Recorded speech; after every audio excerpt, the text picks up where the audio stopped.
Marilyn Monroe has been the star with the biggest draw under contract at 20th Century Fox since the mid-50s. In 1962, during the shooting of Marilyn's last unfinished film, Something's Got to Give, 20th Century Fox finds itself faced with a serious crisis within the company. In addition to Something's Got to Give, Fox is also producing another film, Cleopatra, with Elizabeth Taylor. The shooting of Cleopatra turns into a financial disaster due to mismanagement and the horrendous demands made by the stars.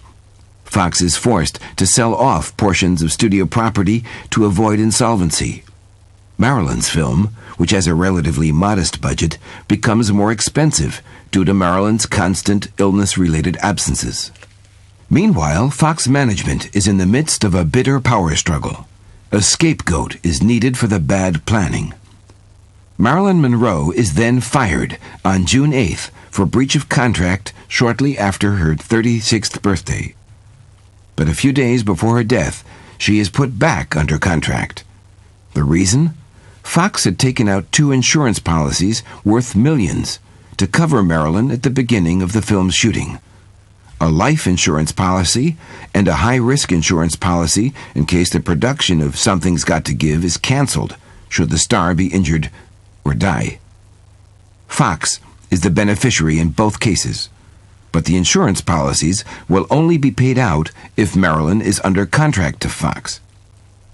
Hired killers employed by Fox break into Marilyn's house on Helena Drive on the night of her death. They kill Marilyn and attempt to make the murder look like an accident, but the undertaking threatens to fail when the district attorney's office determines Marilyn committed suicide. The policies would not have been paid out in this case. Former coroner's assistant Lionel Grandison maintains that Fox managers were present throughout the investigation, who, he says, pressured to have the cause of death changed to accident. As a result, the cause of death is altered 3 times on the death certificate, from suicide to possible suicide to probable suicide.